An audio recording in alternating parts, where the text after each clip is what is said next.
After a long bus ride through the mountains of the southern edge of North Rhine Westphalia Germany, you finally get off at the last stop. Winterbier, it says on a yellow sign with plain black font covered in a bit of ice up top.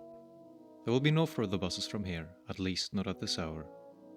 The city is bustling with life as the first snow of the year has finally arrived. On every corner there is a German trying to sell Glühwein or town memorabilia and a group of Dutchmen eager to buy them.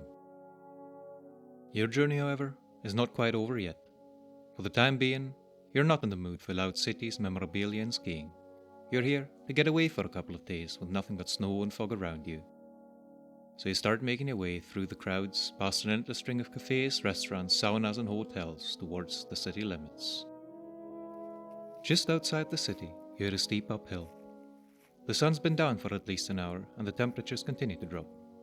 The scenery ought to be nice, you think to yourself, though you can't make out much of it through the sparsely lit night and the falling snow. Despite the cold and the fading lights, it's a comfortable walk, reminding you that there are still places in the world where life moves slowly. After about half an hour of walking, you're surprised at how quiet the world seems to be all of a sudden.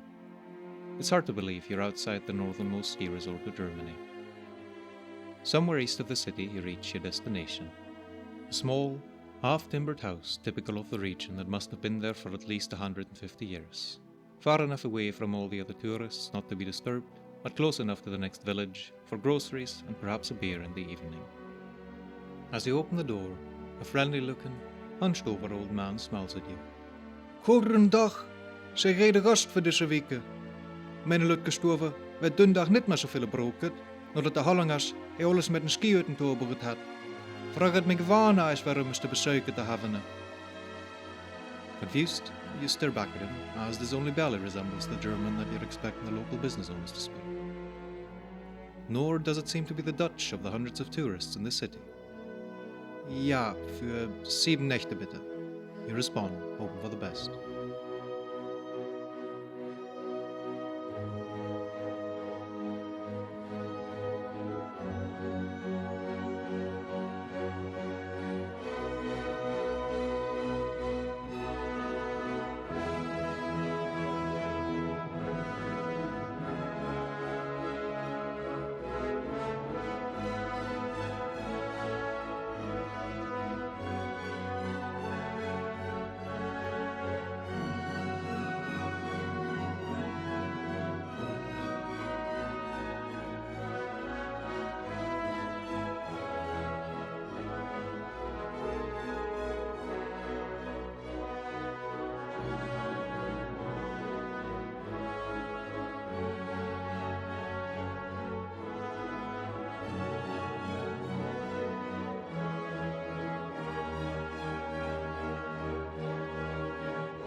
What you just heard was a form of Low Saxon, also simply referred to as Saxon and sometimes as Low German, although this term does not clearly delineate the dialects it means to.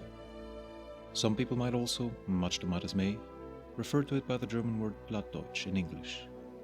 To add more confusion to the situation, even East Frisian often refers to a variety of Saxon spoken in East Frisia.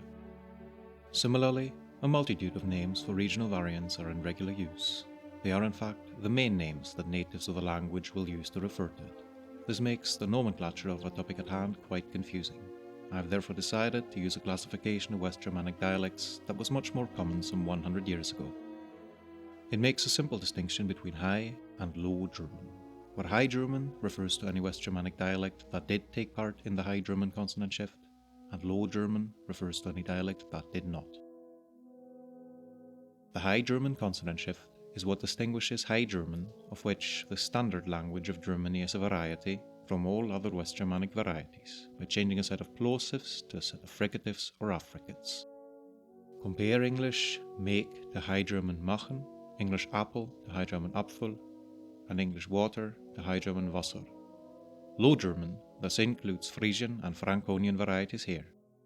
When I speak of Low German, this is an umbrella term for all three branches.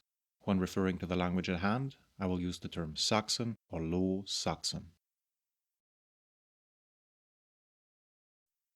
As can be seen on the tree diagram, Saxon's closest relatives are Low Franconian, including Dutch and Frisian. Depending on the variety, they might even be mutually intelligible. By ancestry alone, English would also be a very close relative, more so than Dutch even. It has, however, taken a path so fundamentally different from all other West Germanic varieties that it of course ends up being much less similar to modern Saxon than Dutch, Frisian, or even High German dialects. Even Scandinavian languages might be more similar to modern Saxon than English, despite belonging to the North Germanic instead of the West Germanic branch. This is due to Saxons being the lingua franca of medieval Northern Europe and thus leaving a huge amount of loanwords in modern mainland Scandinavian, but more on that in a bit. As in this video, I want to present a dialect of modern Saxon rather than the language as a whole, we need to take a look at a couple of broad dialect differences first. The main distinction is between Southern and Northern Saxon. Southern Saxon varieties are usually referred to as West and Eastphalian respectively. The difference between South and North can be quite big, and people from the coast indeed do usually not understand me. Northern dialects tend to be quite progressive, having largely simplified many earlier grammatical structures, merged several vowels, and shifted the pronunciations of a couple of consonants. Southern dialects tend to be conservative, having changed little or barely at all since the Middle Ages, barring loanwords. Northern dialects, while still endangered, benefit from a reasonably strong regional culture and thus high visibility, leading to their still being spoken by a considerable proportion of the youth. Southern dialects are on the verge of extinction at the time of my writing this, almost exclusively spoken by the elderly, and are often completely unknown even within the areas they are native to. With this video, I hope to change that, at least as much as a single video can make such a change.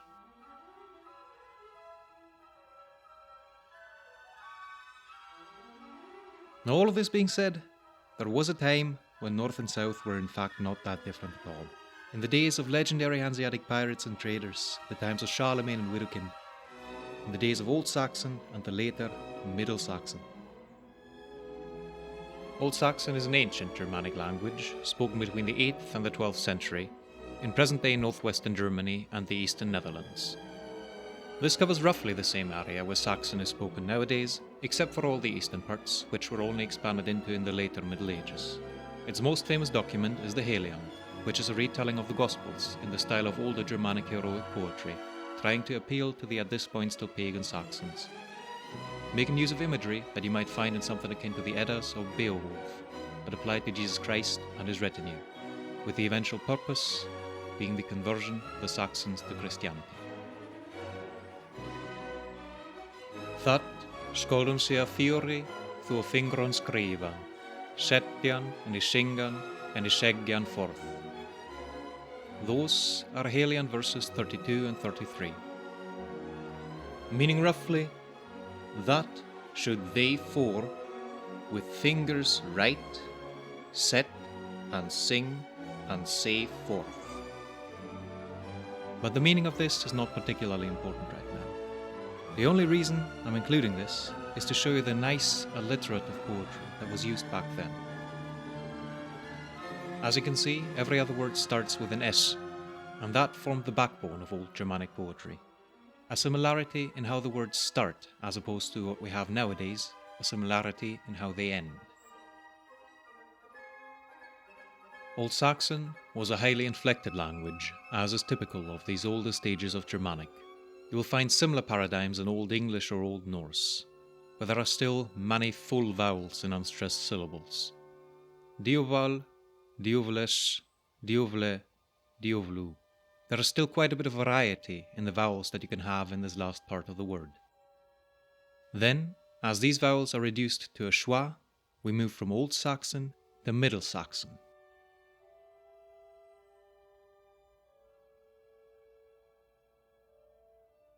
The Middle Saxon period can really be understood as the golden age of our language. Through the Hanseatic League, Low Saxon dominated northern European trade, became its lingua franca, and spread all the way from its native lands of Germany to Scandinavia to Russia, leaving traces all along the way, especially in mainland Scandinavia, as huge chunks of the modern-day vocabulary do in fact derive from medieval Saxon. We're dealing with a period from roughly the 12th to the 17th century, and this period of the language is intricately linked with the rise and the fall of the trade empire of the Hanseatic League. Due to its focus on commerce and worldly matters, most of the literature that survives from this era is of practical nature, such as first and foremost a legal document called Der Sachsenspiegel. In my modern accent anyways, it would have been slightly different back then, which codifies Saxon norms and laws of the time. Similarly to what we just did with the Heliand, I want to give you a brief glimpse at this document. Zwoer het kind is vrij und echt, door behaltet zijns vaderrecht. Again, not accounting for some differences in pronunciation that may have arisen over the years. Certainly the ah vowel in acht and racht would have been a bit higher back then. This roughly translates to, if the child is free and legitimate, let it keep its father's right. Perhaps you're already getting an idea of the main difference between Old and Middle Saxon. Perhaps the words in this passage feel a little bit more compressed than they were before. But perhaps it would take longer examples of texts that would go beyond the scope of this video. Be that as it may, the main difference between Old and Middle Saxon is, as mentioned once before, the extensive reduction of vowels like e, o, u to a schwa in unstressed syllables. If you take a look at the declension table here, you'll notice there's really only ever one vowel being added when the word for day is declined, which is the letter e, representing a schwa sound. If you didn't quite follow both of the declension tables that I've shown so far, don't worry, we will come back to that. With the downfall of the Hanseatic League ends the Middle Saxon period, and past this point it becomes really difficult, in my opinion, to speak of the language as a monolith, as it really splinters into a myriad of different dialects that can vary quite a bit in grammar, pronunciation and vocabulary. Overall, the language faces a massive loss of prestige at this point, and is rarely used in writing for matters of politics, commerce or high culture. It instead retreats to a rural, mundane and family-oriented life away from the public eye of the world stage.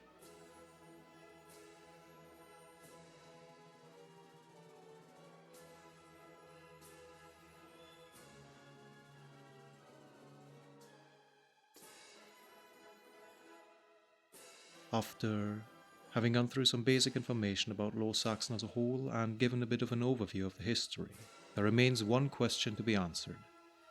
What exactly are we going to talk about? Which dialect precisely are we going to deal with? The answer is Westphalian. Well, the answer is almost Westphalian, because even within what is generally called Westphalian, there is quite a big divide between the east and the west, or rather the southeast and the northwest. We are going to focus on the southeast, as well as the western parts of Eastphalia. The languages here were historically known as Angrian dialects.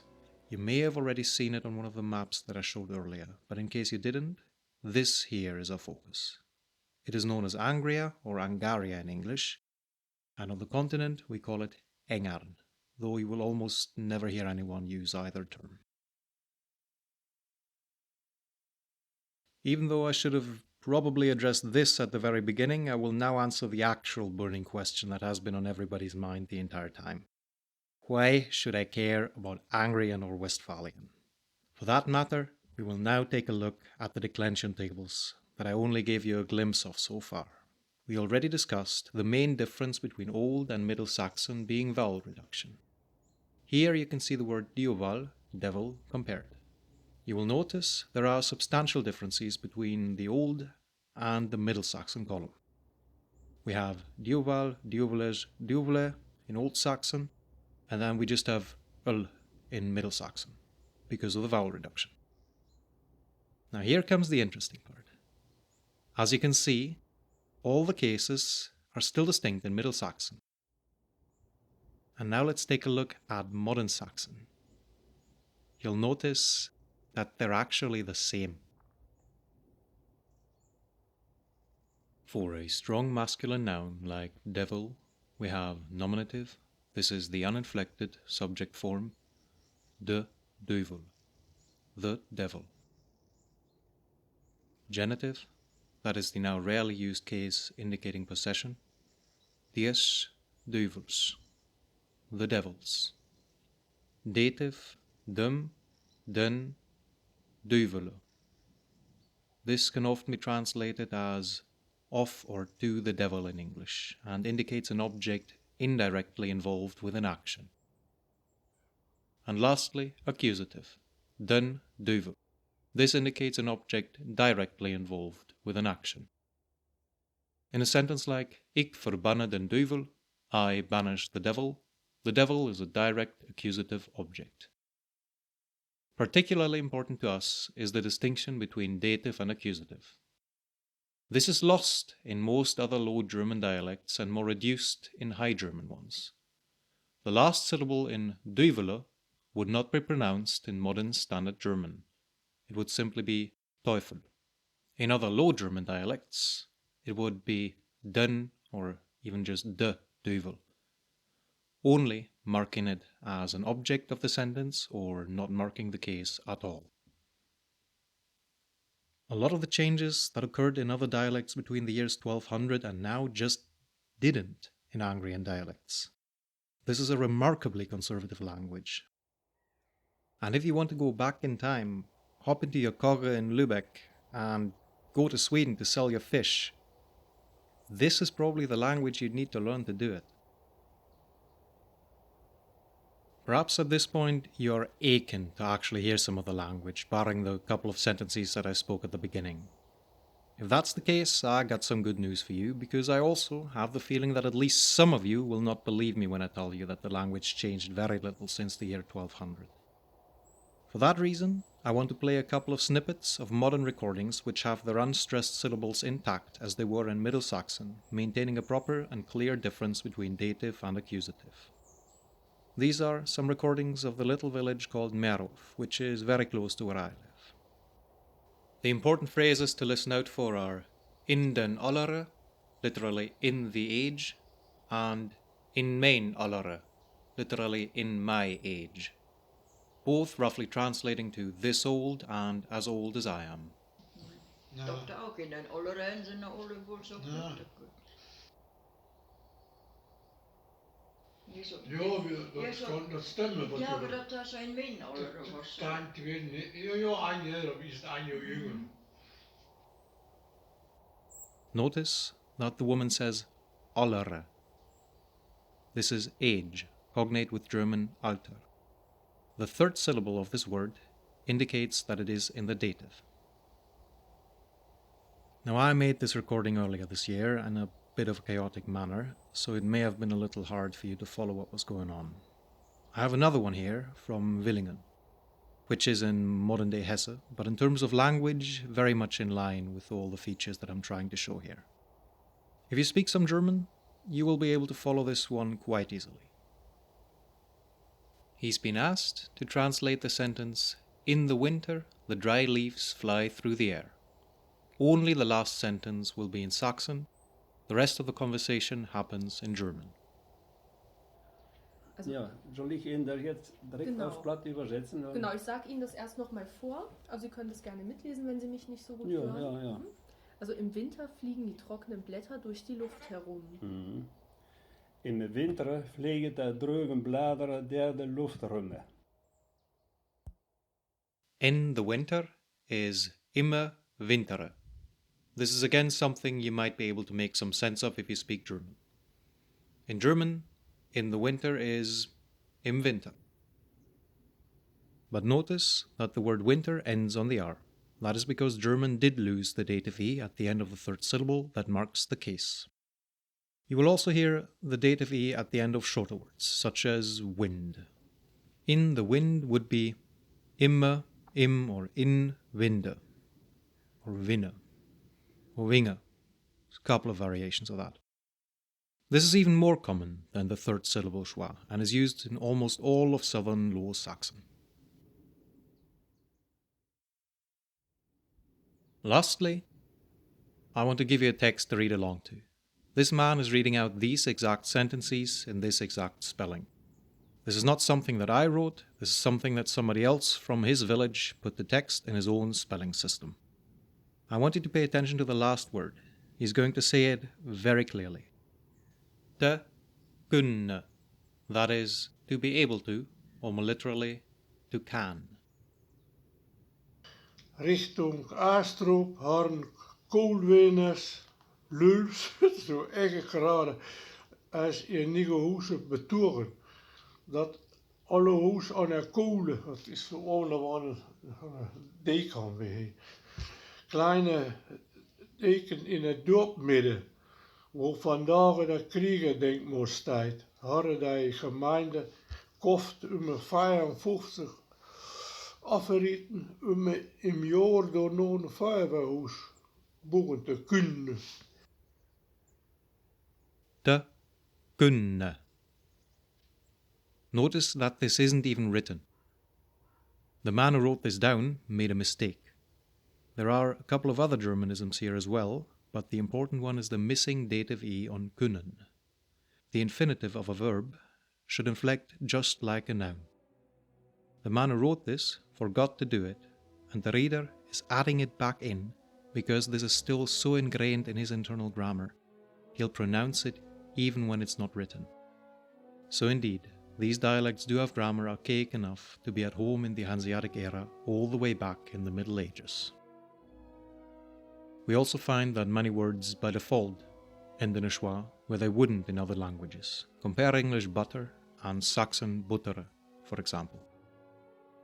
Looking at all of this, I think it is fair to say that the language has comparatively strong unstressed syllables, at least as opposed to other Germanic languages, and that this might lead to a preservation of more conservative morphology.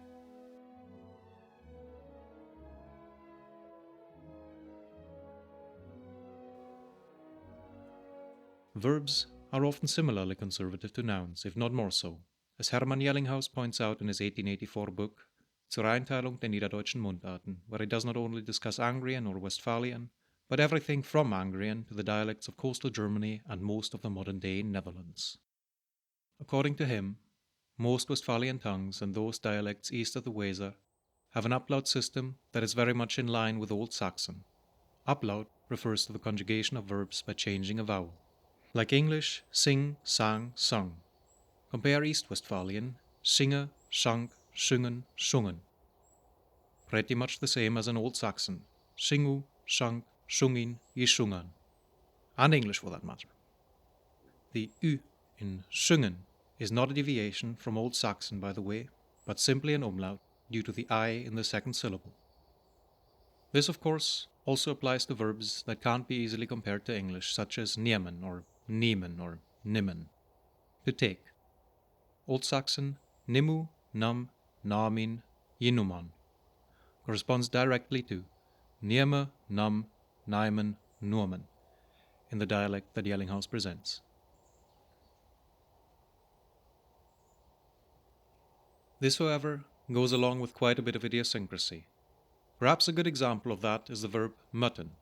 It is a cognate of English must, or to have to. Notice that the present tense looks rather normal. That is, I must, ik moet, you must, du must, he, she, it must, hij, zij, het moet. Wij, gij, zij, moeten. The three pronouns wij, gij, and zij are equivalent to English we, you, and they. Maybe think of older English ye to see the connection for the second person plural.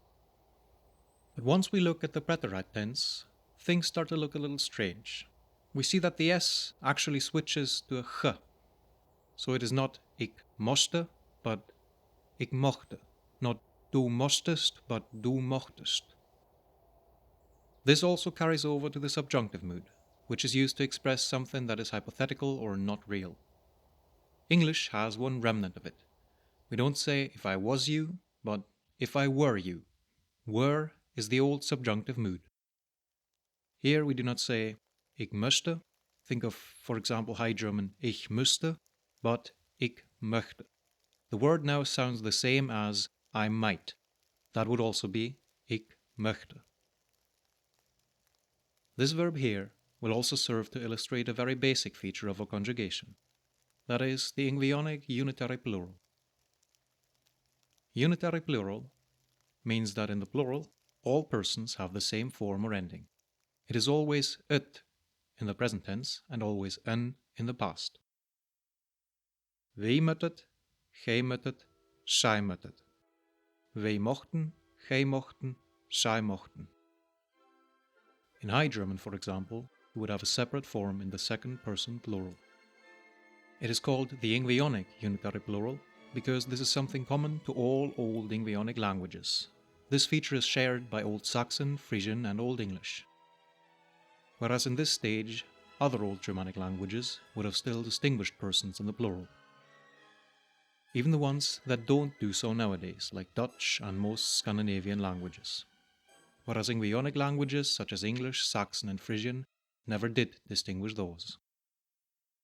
To summarize strong verbs, we can say that while vowels do approximately follow the Old Saxon upload system, there are going to be quite a few idiosyncrasies to watch out for, such as a fairly random consonant change from sh to ch. If this is a bit overwhelming, then I'd like to introduce the much simpler weak verbs to you. If we look at the verb koken, that is, to cook, you will find that it's actually even somewhat similar to English. You would say something like ik koke and ik kokere, that is, I cook and I cooked.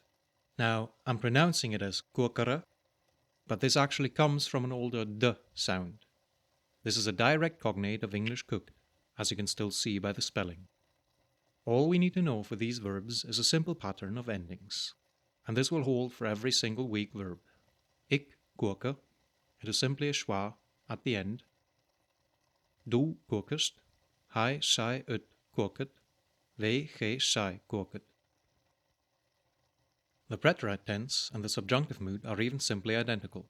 We'll find ik kokere, du kokerest, hij, zij, het kokere, wij, gij, zij kokeren. For both the preterite tense and the subjunctive mood. The past participle is formed almost like in English, by adding ud at the end and sometimes a schwa at the beginning. This will vary by village.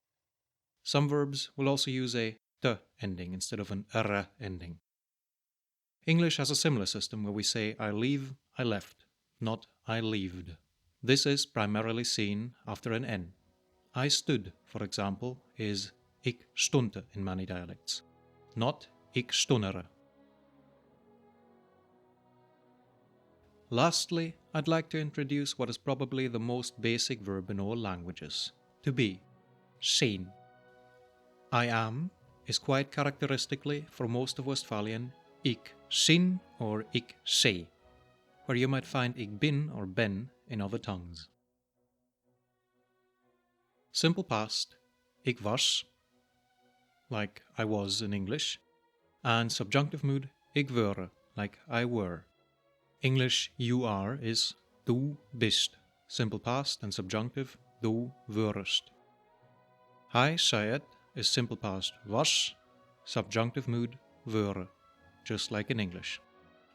And for the plural we have wij, gij, zij, sind, or zijt, depending on the dialect. Sin patterns with sint and say with zijt. Simple past weren and subjunctive also weren. The past participle for this word is going to be geweest or gewesen. Let's put this one into a bit of practice. Let's imagine meeting an old man like in the intro, who actually still speaks Saxon. He might say something like, Goedendag, ik zei Hubert, waar bist du? There is a good chance he will actually be called Hubert, by the way. This translates to, Good day, I am Hubert. Who are you? Waar means who here. This, however, should suffice regarding verbs. This topic is at least as complicated as in High German, except that there are fewer regular verbs, and on top of that they tend to differ quite a bit by village. I already had to be kind of selective with what I present here to make sure that it somewhat generalizes. This topic alone could go on forever, so let us move on to pronunciation for now. One of the most striking features that you would notice hearing an Old Westphalian man speaking English is his sibilant system. Sibilants are the s and sh sounds in English, the sounds in sip and ship. Where a language like English has a two-way system distinguishing a frontal, sharp s and a more back, darker sh, Westphalian has only a one-way system. It uses one sibilant that sits between the two English sounds, like you would hear in European Spanish or Greek or Dutch or Icelandic. In fact, this is the original sound that was most likely present in Proto-Germanic and Proto-Indo-European. Only later did some languages like English or High German develop a sh sound distinct from a simple s, leading to the s fronting to an s, or so the theory goes anyways. If we look at a couple of words that have a sh in English, we can understand why Westphalian only uses one sibilant. In English we say ship, in Westphalian we say schip. In English we say wash, in Westphalian we say waschken. In English we say fish, in Westphalian we say fisk. These words are basically identical, except that in Westphalian we use the consonant cluster sch or sk, where English uses a single sound sh. The sk cluster is the original Germanic and likely Proto-Indo-European sound. It did actually change at the beginning of a word for us. We do not say skip, we say schip, with the stop k shifting to a fricative ch. Although this pronunciation is nowadays perhaps associated with Dutch, it was likely common in large parts of northwestern Germany, even the ones outside of Westphalia that do not have it nowadays.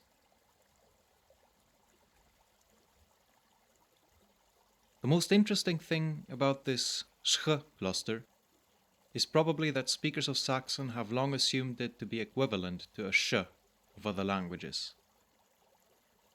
In a heavy accent in English, you would indeed hear people simply saying schip instead of ship, and machine instead of machine. This was so ingrained at one point that we even have medieval pronunciation guides of Russian that tell you to pronounce an S followed by a G for Russian's post-alveolar and palatal fricatives. The G is just a ch, but we will get to that next.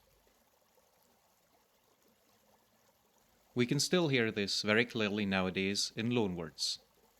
This is a schef. schef.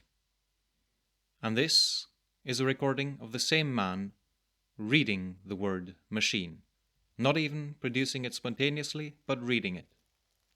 Machine. As you can clearly tell by these two examples, in his internal phonetic system, the sch cluster is equivalent to a sh sound in other languages, both in spontaneous speech and reading pronunciation. After spending all this time explaining the difference between the Westphalian and the English system, I should point out that there are in fact parts of Angria that have the same system as English, namely those that technically lie within Eastphalia, not within Westphalia, or at least are very close to the border with Eastphalia. Most of Westphalia is also going to struggle with words like zoo in English, as we don't have any native words that start with a voiced sibilant z.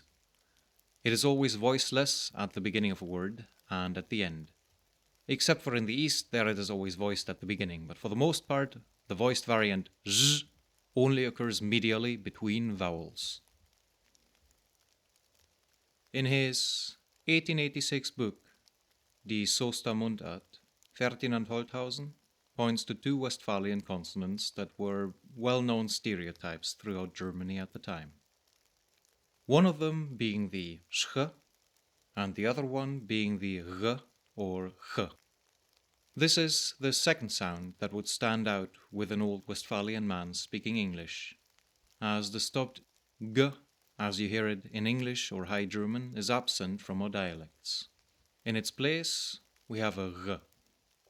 It is pronounced without voice, ch, at the beginning as well as the end of a word. and with voice between vowels, similarly to the S sound. The medial R is always realized with full voicing and little friction, in contrast to what you would hear from Dutch speakers. Some Eastern accents with a voiced initial Z will also use a voiced R instead of a voiceless H at the beginning of a word.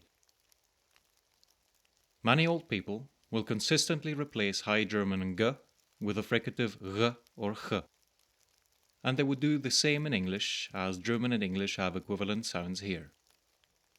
Listen to this man saying the High German sentence, Wie grüßt man? How does one greet? Wir waren in der Schule.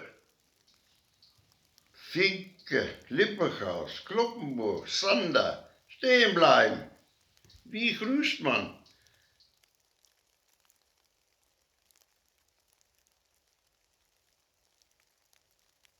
The next distinctive feature of Westphalian pronunciation is its treatment of old short vowels. These are often described as having changed into diphthongs, where other dialects have long monophthongs nowadays. This is not entirely accurate. In many Westphalian dialects, and almost all Angrian ones, only about half of those are actually diphthongs. The others are either short or long monophthongs. What sets them apart from other Saxon tongues is that these old short vowels all remain distinct, but they do not necessarily have to be diphthongs. For Old Saxon short a, as in makon, to make, we now have a long a. I tend to produce a dark vowel, maken, but in other accents it might be more bright, maken. For Old Saxon short e, etan, we have eten, that is, to eat. For Old Saxon I, witan, to know, think of the English word wit. We now have a long I, weten, or the same short I, witten. Short U, that was present in Old Saxon, follows the same system. We now have a long U sound, kuman, or a short O sound, kummen, to come. For the umlaut of short O, we have the same pattern again, with some villages dragging the vowel out and saying slutel, and some keeping the vowel short, saying schlutel, for Old Saxon schlutil, that is, key. For a short O in Old Saxon, we now have a broken vowel. Opan, that is, open, changes to open. Its umlaut will follow along the same path. Old Saxon fori, the I in the second syllable causes the vowel to be pronounced more frontally. We now have für. Note that with regard to vowels, there are going to be lots of differences between villages, and these should only really count as examples and perhaps the most common ways of hearing these words.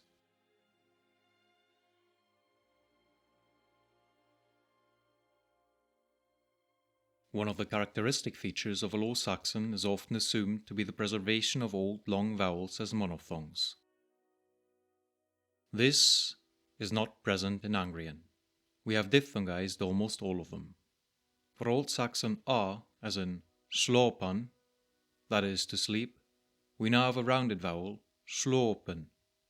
This might also be a bit more open, slapen, in the accents that have a more fronted a sound in maken. For Old Long E, which is preserved in many other varieties of Saxon, we have a weakly diphthongal E, or a very strongly sound-shifted ui. Swine, that is a pig or a swine, is a swine or a swin. You will hear almost everything in between E and ui as you traverse all the villages. Old Long O, as in fot, that is foot, is now a diphthong O or au, depending on exactly where you are. A fort is now a foat or a faut. Proto-Germanic au, that is usually written as O in Old Saxon literature, though it was probably not pronounced the same way as the vowel in Ford. The fact that these vowels are distinct in modern dialects tells you as much. Turns into au, graut, that means great, turns into, well, graut. Or it turns into groot, depending on where exactly you are. Old Saxon u, as in hus, that is house, turns into a weakly diphthongal hus or a strongly diphthongal hius. The umlaut of older o, as in sokian, that is to seek, turns into söken or seiken. The umlaut of older au, as in draumian, to dream, turns into an a, dramen, or an oi, träumen. The umlaut of older u, as in theustri, that means dark, turns into duister or duister. The right and the left-hand side of the table roughly go together, so a speaker that says seiken will probably also say fout.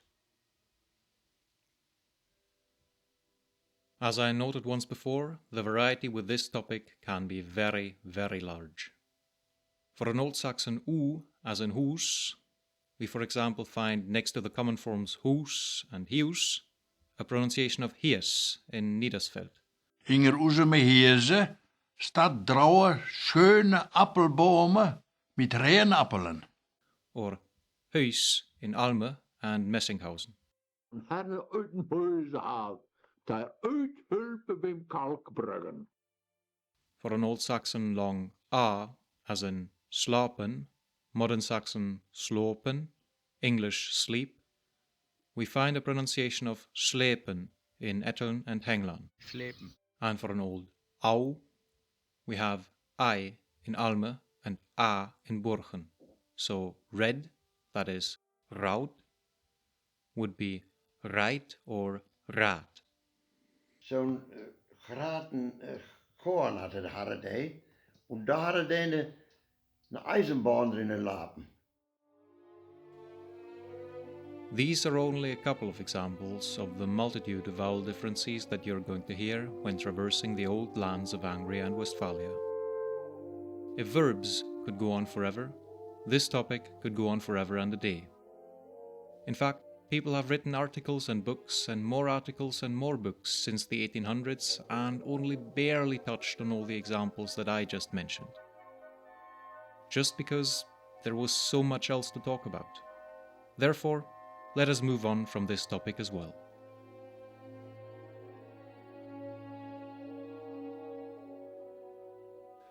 I would like to finish this video off with something lighter than endless conjugation tables and phonetic transcriptions that half of you probably had no interest in the first place.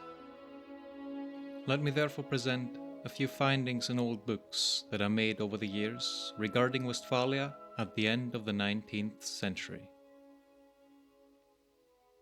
To start, our friend Hermann Jellinghaus leaves a very interesting side note in one of his grammars.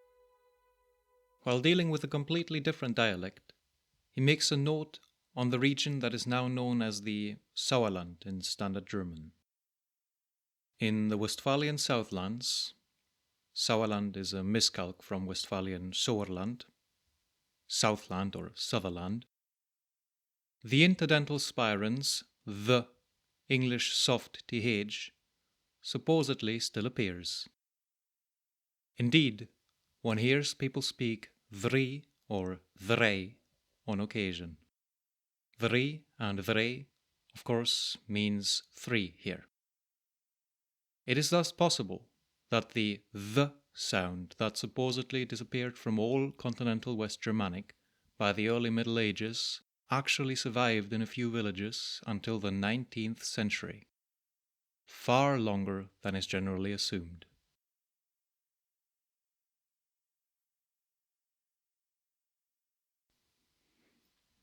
Alright, I promised something light and I still ended up quoting a grammar written by a linguist for linguists. The next one will actually be something light. Half the reason I picked devil as my example word for declension is so I could foreshadow the 1891 book Van den Duivelen, written by the pastor David Anton from Willebadessen. Here he gives several life lessons regarding the devil's schemes and how you might avoid them and stay on a godly path. At one point, he gets to talking about the old Germanic god Dunnar or Dunar. That is a cognate to English thunder, although in modern English he is now often referred to as Thor. According to him, the literal Pagani, the country folk, would still curse by evoking the name of this god 1,000 years after conversion to Christianity, and say, Dunnar hale, Thor get, or may Thor get him, her, or it, and Dunnar smite, literally Thor smite, but perhaps better translated as Thor throw, maybe referring to Thor throwing his hammer or lightning. If you're now thinking that they might simply talk about physical thunder here, I'd like to give you something a little less ambiguous. Jacob Grimm, the same man who is responsible for all the fairy tales and Grimm's law in linguistics, wrote an extensive work called Teutonic Mythology, where he goes over just about every aspect of Germanic myth and how it relates to 19th century Germany. He reports that in those days Westphalians would still curse by saying, "O Woden, Woden." This word does not correspond to any other modern word in Westphalian. It is related to Vod, rage, but there are no variants of this word ending with an "n." This must be the name of the god.